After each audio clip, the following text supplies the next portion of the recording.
तो जय हिंद बच्चों, लेकर आ चुका मैं आप लोगों के लिए क्लास 10th मैथमेटिक्स आरएसआर वाला आईसीएसई बोर्ड से आपके पास chapter number 3 shares and dividend. Yes, already मैं आप लोगों को करवा चुका हूँ सॉल्व एग्जाम्पल का क्वेश्चन नंबर 1 to 7। तो प्लीज़ वो वाली वीडियो पहले देख लीजिएगा ताकि अच्छी अंडरस्टैंडिंग आपको हो जाए। ठीक है, चलिए अब यहाँ की बात करते हैं। Man invested a sum of money. अच्छा, कितना इन्वेस्ट किया है अपने को नहीं मालूम, अपने को नहीं मालूम। In rupees 100 shares, in rupees 100 shares paying 15% dividend. Yes, paying 15% dividend, 15% उनको डिविडेंड रेट मिल रहा है, साथ में 100 रुपीज़ का शेयर है, मतलब फेस वैल्यू 100 रुपीज़ का है। बाद में कहा जाता है कोटेड एट 20% प्रीमियम। इसका मतलब ये है कि उसकी जो लिस्टिंग प्राइस है बाद में मार्केट वाली वैल्यू की बात कर रहे हैं, वो 20% प्रीमियम है, मतलब 20% एक्स्ट्रा है ना। 100 रुपीज़ का 20% कितना हो गया, 20 रुपये, 20 रुपीज़। तो 20 रुपीज़ जो है वो एक्स्ट्रा है, प्रीमियम है ना, किससे, फेस वैल्यू से। तो मार्केट वैल्यू जो है वो 120 रुपीज़ हो जाएंगे। समझ में आती है इतनी बात। और जो फेस वैल्यू है वो 100 रुपीज़ हो जाएगी, साथ में रेट ऑफ डिविडेंड है आपके पास 15%। ठीक है, इतनी बात डन है। अब हमसे यहाँ पे कहा जाता है कि आप मुझे बताइए अगर उसकी एनुअल डिविडेंड जो है वो 540 रुपये है, तो कैलकुलेट करके बताइए कि उसकी टोटल इन्वेस्टमेंट कितनी है।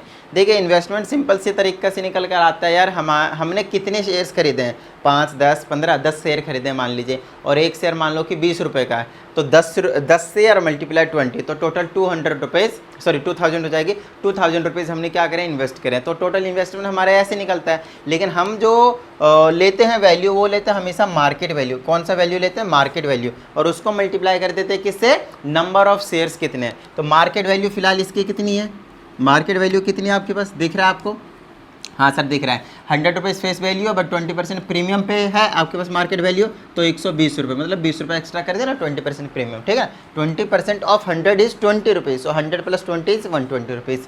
और साथ में आपको इसको मल्टीप्लाई कर देना पड़ेगा किससे, नंबर ऑफ शेयर्स से। क्या आपको नंबर ऑफ शेयर्स मालूम है, क्या आपको नंबर ऑफ शेयर्स मालूम है? नहीं तो आइए निकाल लीजिए पहले एक बार। तो यहाँ पे आप निकालेंगे नंबर ऑफ़ शेयर्स। अब नंबर ऑफ़ शेयर्स निकालने के हमने आपको कई फॉर्मूले बताए थे, बेसिकली 3 बताए थे।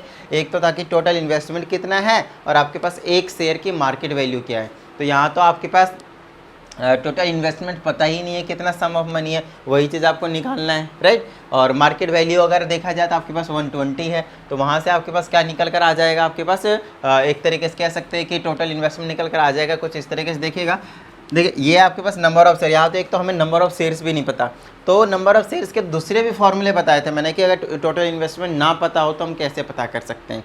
तो दूसरा था टोटल डिविडेंड। यस, याद कीजिए, टोटल डिविडेंड कितना मिला है, और साथ में आपके पास ये साथ में आपके पता डिविडेंड फ्रॉम 1 शेयर, कि एक शेयर से आपके पास जो डिविडेंड है वो कितना आ रहा है। तो टोटल डिविडेंड अब की बार तो आपको पता ही है, यहाँ पे 540 रुपये दे रखे हैं, तो ऊपर रख देंगे आप 540 रुपीज़ और डिवाइडेड बाय में डिविडेंड फ्रॉम 1 शेयर। एक शेयर का डिविडेंड कितना होगा आप मुझे बताइए। 100 रुपये का शेयर है और 15% डिविडेंड मिल रहा है भाई, समझ में आ रही है बात। 100 रुपये का शेयर है, अब ये मत बोलना ना कि 120 रुपये का शेयर है सर मार्केट वैल्यू। डिविडेंड जो मिलता है आपको वो हमेशा फेस वैल्यू पे मिलता है। डिविडेंड जो आपको मिलता है वो हमेशा फेस वैल्यू पे मिलता है। तो 15%, यस 15% डिविडेंड मिल रहा है किसका, 100 रुपीज़ का। सो 15% ऑफ 100 इज़ 15, तो आप नीचे लिख देंगे 15। समझ में आ गई इतनी बात। 3 से काटो 5 बार में, 3 से काटो 1 बार में, 2 बार में, 8 बार में, 0 बार में, 5 × 15, 5 × 30, 36। तो नंबर ऑफ शेयर जो आ गया आपके पास 36 आ गए। अब आपको कुछ नहीं करना, 36 से इसको मल्टीप्लाई कीजिए और जो आएगा आंसर वही है आपके पास। यस, वही है आपके पास टोटल इन्वेस्टमेंट। क्या इतनी बात समझ में आ गई। तो मल्टीप्लाई कर दे 36 और 12 को, 36 दूना 72, फिर से आ जाएगा 36, 7 7 13 3 1 4, 432 और एक ये 0, 4320।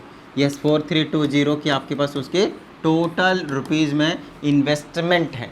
ठीक है, गॉट इट। चलिए अब हम आगे की बात करते हैं दूसरे पार्ट की, जिसमें कहा जाता था rate of return on his investment. तो रेट ऑफ रिटर्न की जो परसेंटेज थी वो कैसे निकलती थी, कितना उसका डिविडेंड आया, तो डिविडेंड कितना आ रहा है वो एक बार आप चेक कर लीजिए, क्योंकि नंबर ऑफ शेयर्स पता चल चुके हैं तो अब आप डिविडेंड निकाल सकते हैं। पहले तो आपको डिविडेंड निकालना पड़ेगा यहाँ पे, है ना। तो पहले आप एनुअल डिविडेंड निकाल लीजिए, फिर आप रेट ऑफ परसेंट निकालिएगा, ठीक है ना। इसको हटा देता हूँ, पहले मैं डिविडेंड निकाल लेता हूँ। आजा बेटा आजा आजा। तो अगर मैं यहाँ पे डिविडेंड निकालता हूँ तो उसके लिए क्या चाहिए, नंबर ऑफ शेयर जो कि 36 है और एक शेयर की फेस वैल्यू जो कि 100 है और मल्टीप्लाई में 15% डिविडेंड हो रहा है डिवाइडेड बाय में दिस मच, इसको उड़ा दीजिए, ये आ जाएगा 36 मल्टीप्लाई में 15, ये आ गया आपके पास 36 मल्टीप्लाई में 15। तो ये जो 36 मल्टीप्लाई में 15 है वो क्या आपके पास डिविडेंड है।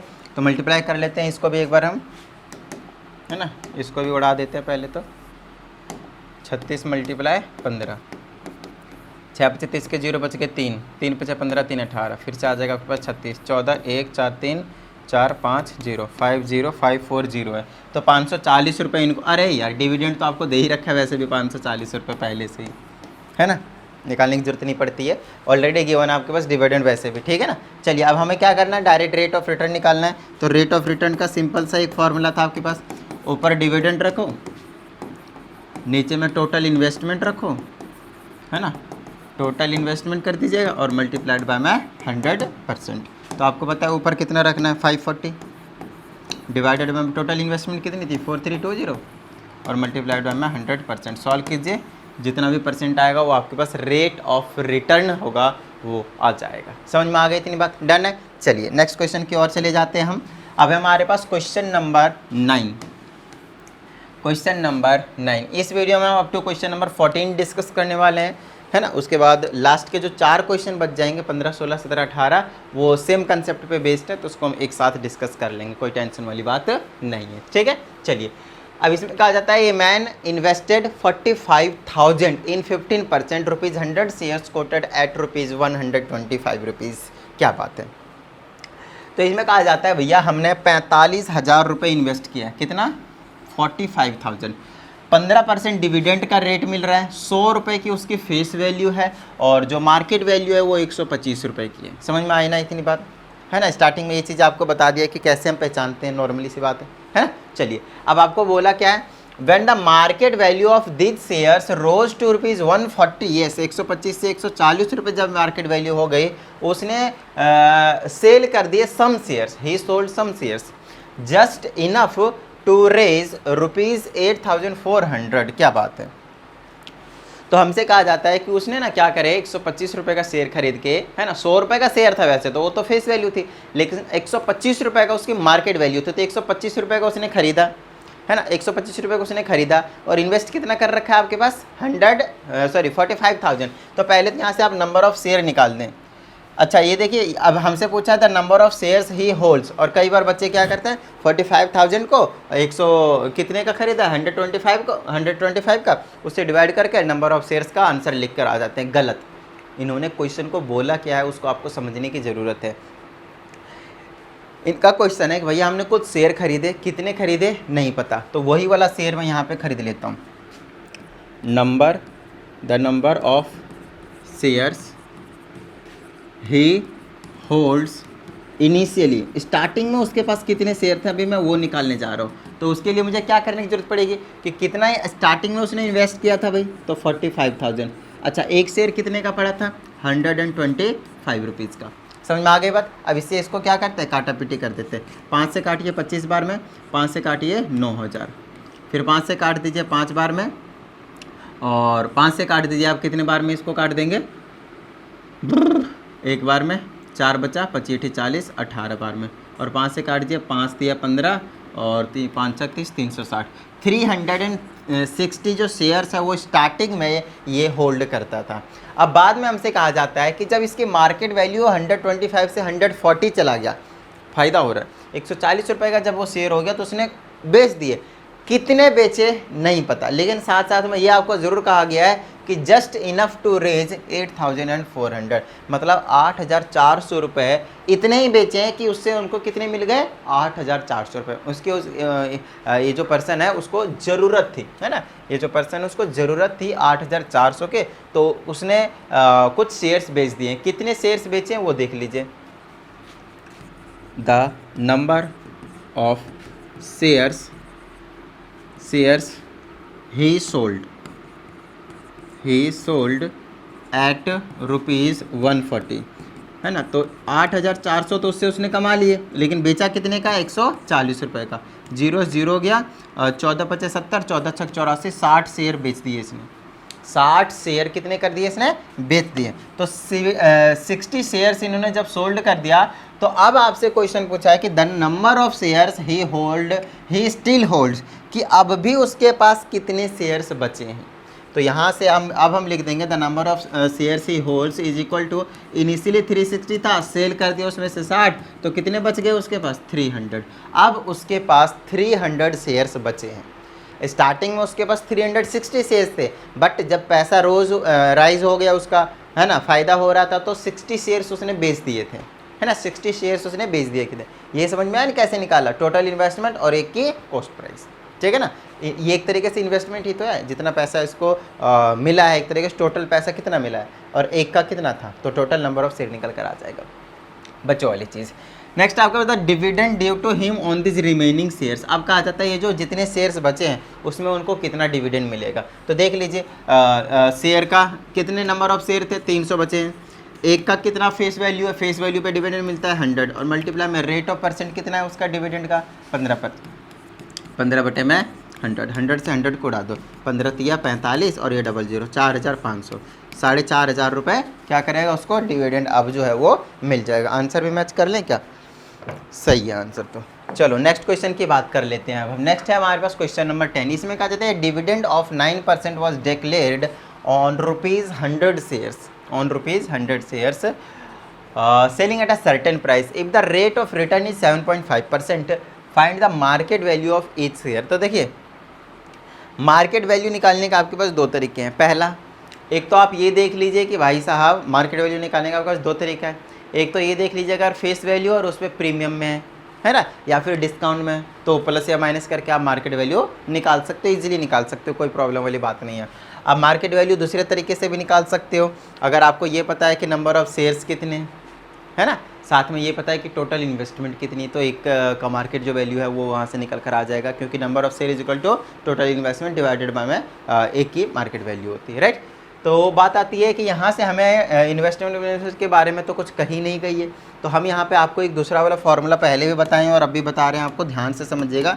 ये वाली फार्मूला जो बहुत ज़्यादा काम आता है, फेस वैल्यू मल्टीप्लाइड बाय में डिविडेंड का परसेंट कितना है is equal to market value और उस पर उसका जो रिटर्न आया है इन्वेस्टमेंट पे वो कितना है, रेट ऑफ रिटर्न का परसेंट।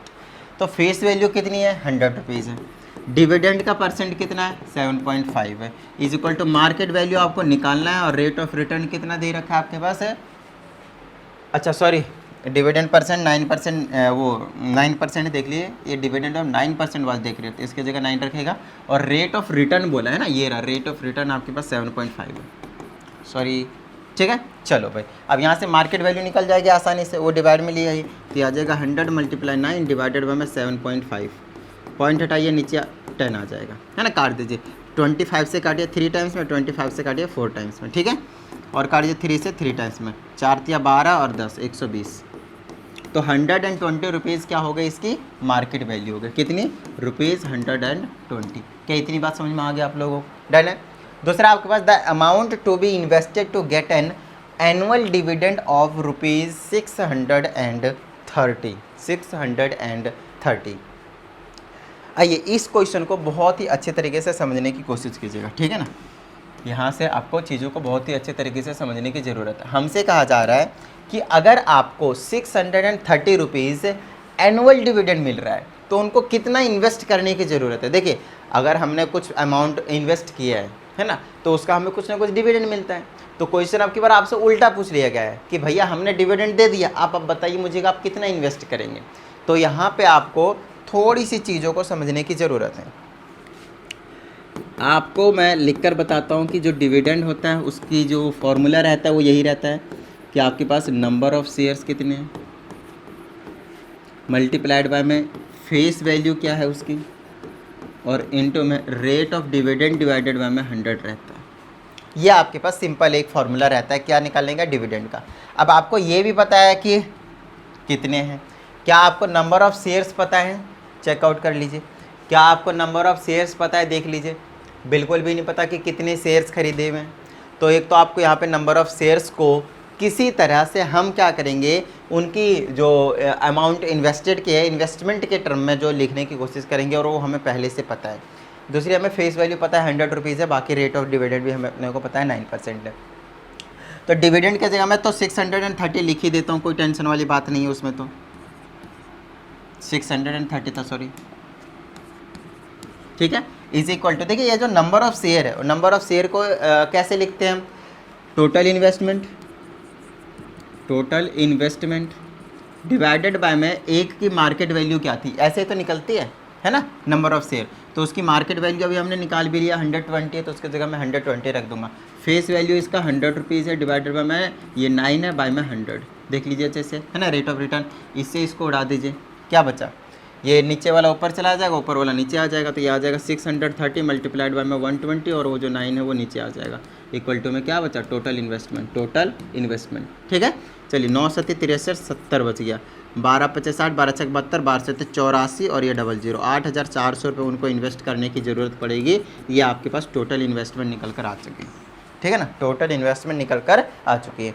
बताइए किसी तरह की कोई प्रॉब्लम भाई, सिंपल सा था, है ना। चलिए देखिए, अभी तक जो कंसेप्ट बताया ना वही यूज़ कर रहा हूँ, कुछ अलग यूज़ नहीं कर रहा हूँ मैं। एक चीज़ आप यहाँ पे देख सकते हो, है ना, उसी में कुछ ना कुछ इधर से उधर कैलकुलेशन कर रहा हूँ, और कुछ नहीं। नेक्स्ट आपके पास ये man buys ₹40 shares in a company which pays 15% dividend and he buy shares at such a price that he gets 12% on his investment, at what price did he buy each share। मतलब आपसे market value पूछ रहा है कि उसने कितने में खरीदा था। फेस वैल्यू आपको पता ही है, तो फिर से लगा दीजिए फेस वैल्यू मल्टीप्लाई में डिविडेंड का percent is equal to market value और इंटू में रेट ऑफ रिटर्न का परसेंट। देखिए कितना काम आएगा, तुरंत निकाल कर दे देगा। मार्केट वैल्यू निकालना है, फेस वैल्यू कितने का है, 40 रुपये का। ये मैन बाइज ₹40 शेयर्स, 40 रुपये का शेयर खरीदता है ना, और 15% का, देखिए 40 रुपये का शेयर खरीदता है, लेकिन कितने का खरीदता है, 40 रुपये। देखिए यहाँ पे ना बच्चे कन्फ्यूज हो जाते हैं कि 40 रुपये का खरीदा है तो ये तो मार्केट वैल्यू होगी, है ना। लेकिन आगे क्वेश्चन को समझिएगा, a man buys ₹40 shares in a company which pays 15% dividend, he buys the share at such a price, he gets 12% on his investment. मतलब 40 रुपये का शेयर था और वो कुछ इतने प्राइस का खरीदता है कि उसको 12% अपने इन्वेस्टमेंट का मिल जाता है। तो इंटू में डिविडेंड परसेंट लिख दीजिए यहाँ पे 15, और is equal to market value आपको पूछा है, नहीं पता चल रहा है कि कितने का खरीदा है ना। बोलोगे ये तो 40 रुपये का खरीदा है, यार 40 रुपये का शेयर था, खरीदा नहीं है उसको, ये बाय करके यहाँ पे ला रहा है सच प्राइस पे। इंटू में रेट ऑफ रिटर्न कितना आपके पास, रेट ऑफ रिटर्न 12% है ना, वो अभी इधर ले आइए, यह आ जाएगा 40 मल्टीप्लाई में 15 डिवाइडेड बाय में 12 और is equal to market value. 4 से काट दीजिए 3 बार में, 4 से काटिए 10 बार में, 3 से काटिए 5 बार में, 10 बचे कितना बन गया 50। मतलब उसने 50 रुपये का शेयर जो है वो खरीदा होगा, है ना, मार्केट वैल्यू उसकी 50 रुपये रही होगी, तब जाकर उनको 12% अपने इन्वेस्टमेंट का मिल रहा है। ठीक है, इतनी बात डन है, क्लियर हो गई। चलें आगे, ओके। नेक्स्ट हमारे पास question number 31। By purchasing ₹50 shares of a company for ₹75 each. कहा जाता है 50 रुपये का शेयर है और उसको हमने खरीद लिया 75 रुपये का, 75 रुपये, 50 रुपीज़ का शेयर हमने 75 में खरीद लिया। आगे कहा जाता है Sonal gets 8% per annum on her investment. अब कहा जाता है कि उसमें जो रेट ऑफ डिविडेंड मिलता है पर एनम वो कितना है 8%। हमसे निकालना what rate percent per annum is the company paying. तो कितना रेट परसेंट जो है कंपनी को वो what rate percent per annum is the company paying. तो वही आपसे पूछा है कि कितना उनको पे कर रही है कंपनी, है ना, यही चीज़ क्वेश्चन है, देख लीजिए अच्छे से। तो इसमें कहा जाता है, तो ये बड़ा ही आसान है, मतलब आपसे पूछा जा रहा है कि रेट ऑफ रिटर्न कितना है, रेट ऑफ रिटर्न कितना है। एक तरीके से क्या पूछा आपसे, रेट ऑफ रिटर्न, क्योंकि यहाँ पे आपके डिविडेंड परसेंट तो दे दिया लेकिन on her investment, but what rate percent per annum is the company paying, मतलब रेट ऑफ रिटर्न क्या है, कंपनी जो पे करती क्या रहता है, रेट ऑफ रिटर्न रहता है वो। तो अब यहाँ से फिर से वही करूँगा मैं, फेस वैल्यू और सॉरी एफ मल्टीप्लाई वी नहीं रहता, face value F dot V और मल्टीप्लाइड बाय में डिविडेंड परसेंट फिर से, और इज इक्वल टू मैं मार्केट वैल्यू और मल्टीप्लाइड बाय में रेट ऑफ रिटर्न का परसेंट। ठीक है, तो फेस वैल्यू कितने का है, 50 रुपये का है, डिविडेंड परसेंट कितना मिल रहा है 8%, मार्केट वैल्यू कितने का हो गया 75 का खरीदा है, रेट ऑफ रिटर्न आपको यहाँ से मिल जाएगा, ये 75 इधर ले आइए, ये आ जाएगा 50 मल्टीप्लाई में 8 डिवाइडेड बाय में 75, 50 से 2 बार में, 50 से 3 बार में। ठीक है, ये थोड़ा सा गड़बड़ सा लग रहा है मुझे, थोड़ा सा गड़बड़ सा लग रहा है मुझे, लेट मी चेक। ओहो ओहो, थोड़ी सी गड़बड़ कर दी मैंने क्वेश्चन को समझने में। समझिएगा फिर से समझिएगा। देखिए इसमें कहा जाता है 50 रुपये का शेयर है, कितने का खरीदा है? 75 रुपये का। तो इसमें तो कोई डाउट नहीं है कि ये 50 रुपये का शेयर था और ये 75 रुपये का खरीद लिया, इसमें कोई डाउट नहीं। फिर से सुनिए आगे कहा जाता है सोनल गेट्स, मैं यहीं पे रुक गया था, 8% पे रुक गया था, है ना, मुझे लगा कॉमा है, समझिएगा। Sonal gets 8% per annum on her investment, वो अपने इन्वेस्टमेंट पे 8% मिलता है, 8% उनके इन्वेस्टमेंट में मिलता है, मतलब वो रेट ऑफ रिटर्न है, मतलब वो रेट ऑफ रिटर्न है। अब हमसे जो पूछा what rate percent of per annum is the company paying, अब जो कंपनी पे करेगी, जो कंपनी पे करेगी वो तो डिविडेंड होगा ना भाई, कंपनी जो पे करेगी वो डिविडेंड होगा। और रेट ऑफ रिटर्न क्या होता है? जो प्रॉफिट होता है, जो बढ़ता है अपने आप, मार्केट वैल्यू जब बढ़ती है तो आपके पास प्रॉफिट भी बढ़ती है, बट जो डिविडेंड होता है वो कंपनी पे करती है, हमेशा इस चीज़ के ध्यान रखिएगा। और आपसे निकालना है डिविडेंड परसेंट, ठीक है। यहाँ से डिविडेंड परसेंट का जब निकालूंगा तो क्या आ जाएगा? 50 उधर चला जाएगा, 75 मल्टीप्लाई 8 है और डिवाइडेड बाय में 50, इसको काट दीजिए 2 बार में, इसको काट दीजिए 3 बार में, 2 से काट दीजिए इसको 4 बार में, तो डिविडेंड कितना आ गया आपके पास? 12%, 4 या 12%, 12%। तो डिविडेंड परसेंट कितना है आपके पास? 12%। समझ में आ गई इतनी बात? डन है, क्लियर है, छोटी सी चीज़ थी। अब नेक्स्ट आपके पास इसी में कहा जाता है what is her annual dividend if she buys 350 shares.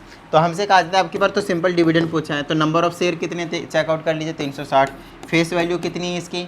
50 रुपये। रेट ऑफ डिविडेंड कितना अभी हमने निकाल लिया? 12/100, 50 से ये 2 बार में, 2 से ये 6 बार में, मल्टीप्लाई कर दीजिए, 36 तक 216 होता है, 2160 रुपये। डिविडेंड कितना होगा? 2160 रुपये, ख़त्म बात, ठीक है। इतनी बात, चलें आगे। ओके, तो अब हमारे पास क्वेश्चन नंबर 13 है ना, क्वेश्चन नंबर 13। मैंने तो यार 14 भी लिखा था, शायद मैंने 14 भी लिखा, वो गायब कैसे हो गया? मैंने यहाँ पे 14 भी लिखा था, गायब हो गया वो तो।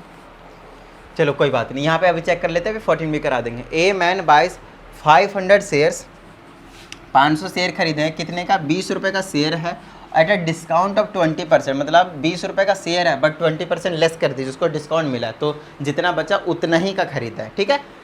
And received A return of 10% on his money, तो ये रेट ऑफ रिटर्न दे रखा है 10%, तो हमें कैलकुलेट करना है the amount invested by him, तो कितना अमाउंट उन्हें इन्वेस्ट करा हुआ है वो चीज़ आपको बताना है इस क्वेश्चन में। अमाउंट कितना इन्वेस्ट करा है, तो अमाउंट कितना इन्वेस्ट करा है वो पता करने के लिए हमें एक तो नंबर ऑफ़ शेयर्स पता करने पड़ेंगे, जो कि हमें पहले से ही पता है। देख लीजिए, हमें पहले से ही पता है 500 शेयर खरीद रखा है इन्होंने। दूसरी चीज़, हमें ये पता चलना चाहिए कि एक शेयर कितने का खरीदा है ना, है ना, कितने शेयर खरीदे हैं और एक शेयर कितने का खरीदा है, हमें ये चीज़ पता करनी पड़ेगी। तो एक शेयर कितने का खरीदा है, मतलब हमें क्या पता करना है? Market value. अब मार्केट वैल्यू अगर देखा जाए तो 20 रुपये तो फेस वैल्यू है, लेकिन अगर मैं उसमें 20% डिस्काउंट दे दूँ, मतलब 20% ऑफ 20 निकालना पड़ेगा, तो 20/100 आ जाएगा और मल्टीप्लाई बाय में 20, 2 जीरो से 2 जीरो, 2 दूनी 4 रुपये, तो 4 रुपये का डिस्काउंट मिला है। तो एक्चुअल में मार्केट वैल्यू कितनी खो गई? वो 16 रुपये की, 16 रुपये की। अब इनको मल्टीप्लाई कर दो, 16/85 और ये 000, तो 8,000 रुपये क्या कर दिया उन्होंने? इन्वेस्ट कर दिया। 8,000 रुपये क्या कर दिया उन्होंने? इन्वेस्ट कर दिया, राइट, 8,000 रुपीज़। नेक्स्ट आपके पास the rate of dividend paid by the company. अब रेट ऑफ डिविडेंड बताना है, तो पहले हमें डिविडेंड तो पता चले, जब तक आपको डिविडेंड नहीं पता चलेगा कैसे निकालोगे? या फिर रेट ऑफ डिविडेंड मतलब डिविडेंड परसेंट निकालना है, तो वो चीज़ आप यहाँ से भी निकाल सकते हो। फेस वैल्यू मल्टीप्लाइड बाय में, फेस वैल्यू और मल्टीप्लाइड बाय में आप क्या कर सकते हो? यहाँ पे डिविडेंड परसेंट था और इक्वल टू में मार्केट वैल्यू और मल्टीप्लाई में रेट ऑफ रिटर्न। देखिए रेट ऑफ रिटर्न भी आपको पता ही है, फेस वैल्यू कितने का है? 20 रुपये का। डिविडेंड परसेंट आपको निकालना है। मार्केट वैल्यू कितने की थी? 16 रुपये की। रेट ऑफ रिटर्न आपके पास 10% दे रखा है, देख लीजिए। यहाँ से डिविडेंड परसेंट निकाल दीजिए, कितना आ जाएगा? 16 मल्टीप्लाई 10 डिवाइडेड बाय में 20। इससे इसको काटिए 2 बार में, इससे इसको काटिए, उड़ा दीजिए 8 बार में, तो 8% रेट ऑफ डिविडेंड निकल कर आ जाएगा, ख़त्म बात। बताइए किसी तरह की कोई प्रॉब्लम? तो ये हो गया आपके पास क्वेश्चन नंबर 13, ठीक है। तो आप देखिए क्वेश्चन नंबर 14 मैंने यहाँ पे लिख दिया है। इसमें कहा जाए विच इज़ बेटर इन्वेस्टमेंट। देखिए इनमें से कौन सा अच्छा इन्वेस्टमेंट है वो आपको बताना है। तो बेटर इन्वेस्टमेंट यार वही होगा जिसका जो डिविडेंड हो वो ज़्यादा है ना। सिंपल सी बात है, अगर आप 2 जगह पैसे इन्वेस्ट करते हैं लेट से, तो आप अच्छा इन्वेस्टमेंट उसी को ही कहेंगे जहाँ से आपका इनकम क्या हो? ज़्यादा है। तो हम क्या करेंगे, एक इसका डिविडेंड निकाल देंगे एनुअल इनकम, और एक इसका एनुअल इनकम निकाल देंगे, जिसका ज़्यादा आया वही क्या हो जाएगा, एक अच्छा इन्वेस्टमेंट हो जाएगा। तो आपको पता होना चाहिए कि डिविडेंड निकालने के लिए हमें क्या क्या किन किन चीज़ों की ज़रूरत पड़ेगी। तो वो रहेगी हमारे पास डिविडेंड के लिए एक तो नंबर ऑफ़ शेयर चाहिए, है ना, और साथ में फेस वैल्यू चाहिए और रेट ऑफ डिविडेंड चाहिए। तो यार हमारे पास यहाँ पे अगर देखा जाए ना तो नंबर ऑफ़ शेयर्स है ही नहीं, पहली बात तो ये समझिए। और उससे भी बड़ी बात आपको बता दो, नंबर ऑफ़ शेयर्स के लिए हमें कुछ ना कुछ पैसा इन्वेस्ट करने की ज़रूरत होगी। इन दोनों ही केस में अगर आप नोटिस करें तो आपको ये बिल्कुल भी नहीं दिया हुआ है कि हमने दोनों में कितना कितना पैसा इन्वेस्ट किया है। देखिए रेट ऑफ रिटर्न अलग अलग हैं, अलग अलग इनके फेस वैल्यू सेम है बट मार्केट वैल्यू इनके अलग अलग हैं। बट मेन चीज़ यहाँ पे ये है कि हमने दोनों में पैसा इन्वेस्ट कितना किया है हमें यही नहीं पता, है ना। तो सबसे पहले आपको एक इन्वेस्टमेंट पता होना चाहिए। अगर आप दो कंपनी में अलग अलग पैसा इन्वेस्ट करते हैं तो सबसे पहले तो आपको इन्वेस्टमेंट पता होना चाहिए कि आपने कितना कितना किया है। अच्छा, अगर मुझे ये पता करना है कि दोनों में से अच्छा इन्वेस्टमेंट कौन सा है तो उसके लिए मुझे क्या करना पड़ेगा मालूम है, उसके लिए मुझे दो कंपनी में सेम अमाउंट इन्वेस्ट करने पड़ेंगे यार, तभी तो पता चलेगा। एक में आपने कम पैसा इन्वेस्ट किया, एक में आपने ज़्यादा पैसा इन्वेस्ट किया, तो जिसमें ऑफकोर्स ज़्यादा पैसा इन्वेस्ट किया थोड़ा बहुत भी प्रॉफिट मिला तो उसमें आपको फ़ायदा ज़्यादा हो जाएगा। तो प्रॉब्लम यहाँ से आएगी। तो दो चीज़ों में से अगर पता करना हो कि इन्वेस्टमेंट कौन सा अच्छा है तो उसके लिए आपको क्या करने की ज़रूरत पड़ेगी, सबसे पहले आप दोनों में इक्वल अमाउंट को इन्वेस्ट कीजिए, मतलब इन्वेस्टमेंट दोनों का सेम रखना पड़ेगा। तो वो आपकी मर्जी होती है, यस, वो जो चीज़ है वो आपकी मर्जी होती है कि इन्वेस्टमेंट आप कितना रखते हैं, वो इन्वेस्टमेंट आपकी मर्जी होती है। अब मान लीजिए दोनों में हमने इसमें इन्वेस्टमेंट हमने कर दिया x, let the investment is equal to x, और इस वाले की भी जो इन्वेस्टमेंट है वो भी क्या रहेगी आपके पास x। तो दोनों के केस में अगर आपने इन्वेस्टमेंट सेम रखा है तभी तो पता चलेगा किसका कम है किसका ज़्यादा। आपकी मर्जी, इसके जगह आप न्यूमेरिक वैल्यू को भी रख सकते हैं, न्यूमेरिक वैल्यू को भी रख सकते हैं, या फिर अगर आप कैलकुलेशन को और ज़्यादा इजी करना चाहते हैं तो उसके लिए आप दोनों के मार्केट वैल्यू का मल्टीप्लाई करके उसको आप इन्वेस्टमेंट मान सकते हैं। दोनों के मार्केट वैल्यू को मल्टीप्लाई करके वो आप उसकी इन्वेस्टमेंट को लेट कर सकते हैं, मर्जी आपकी है। बट ठीक है, मैं सिंपली एक्स ले लिया, दोनों में सेम अमाउंट डाल दिया। आप 10-10 रुपये ले लीजिए, वैसे तो यहाँ पे वैसे अमाउंट ज़्यादा है, तो कम से कम नहीं भी ज़्यादा तो 1000-2000 तो जरूर मानिएगा, दोनों में सेम अमाउंट इन्वेस्ट कितना कर रखा है, ठीक है, आपकी मर्जी है। अब डिविडेंड में अगर मेरे को नंबर ऑफ़ शेयर चाहिए तो सबसे पहले तो मुझे इन्वेस्टमेंट लेना पड़ेगा जो कि x है, और डिवाइड करना पड़ेगा उसके एक मार्केट वैल्यू से। देख लीजिए कितना आपके पास 120, अच्छे से देख लीजिए। नंबर ऑफ़ शेयर कैसे निकलता है, टोटल इन्वेस्टमेंट डिवाइडेड में मैं एक शेयर का प्राइस बोले तो वो मार्केट वैल्यू होती है, और मल्टीप्लाइड में कितने हैं फेस वैल्यू 100 रुपीज़, और मल्टीप्लाई में रेट ऑफ डिविडेंड कितना है 12% डिवाइडेड बाय में 100। ये डिविडेंड निकाल दिया मैंने फर्स्ट केस में, है ना। इसको सॉल्व करता हूँ, इससे इसको उड़ा देता हूँ, 12 से इसको उड़ा दिया 10 में, तो एक्स बाई कितना आ गया 10 आ गया, ठीक है। इतनी बात, एक्स बाई क्या आ गया 10 आ गया। अब यहाँ से अगर मैं निकालता हूँ फिर से यहाँ से डिविडेंड निकाल देता हूँ, मेरे पास कितना आ जाएगा, फिर से वही एक्स को मैं डिवाइड कर दूंगा, आपके पास मार्केट वैल्यू कितनी है 90, और मल्टीप्लाई फेस वैल्यू कितनी है 100, और इनटू में rate of dividend 8 divided by में 100, ठीक है। इससे इसको उड़ा दीजिए। अब मेरे पास यहाँ से काट दूंगा तो ये 4 बार में, 2 से काट दूंगा 45 टाइम्स में, तो जो डिविडेंड आ गया आपके पास आ गया 4x अपन में 45। अब यहाँ पे बच्चे और भी ज़्यादा परेशान, यस, यहाँ पे बच्चे और भी ज़्यादा परेशान कि सर आप मुझे बताइए अब इन दोनों में से तो x है, हमें पता कैसे चलेगा कि कौन सी जो डिविडेंड है वो ज़्यादा है। तो उसके लिए आप टेंशन मत लीजिए, सिंपली अगर किसी को पता चलता है तो इसको डिवाइड करूँगा तो 0.1 आएगा, और टाइम्स क्या रहेगा x रहेगा, x से मल्टीप्लाई में रहेगा। लेकिन जब इसको करूँगा तो ये 0.00 समथिंग लेकर जाएगा, 0.0 समथिंग लेकर जाएगा, मतलब ये वैल्यू क्या आएगी ओवरऑल छोटी आएगी, तो ये वाले ओवरऑल वैल्यू क्या आएगी बड़ी आएगी। अब यहाँ से भी अगर आपको समझ में ना आया तो उसके लिए और एक छोटा सा तरीका बताता हूँ। उसके लिए आप क्या करना, ए भाई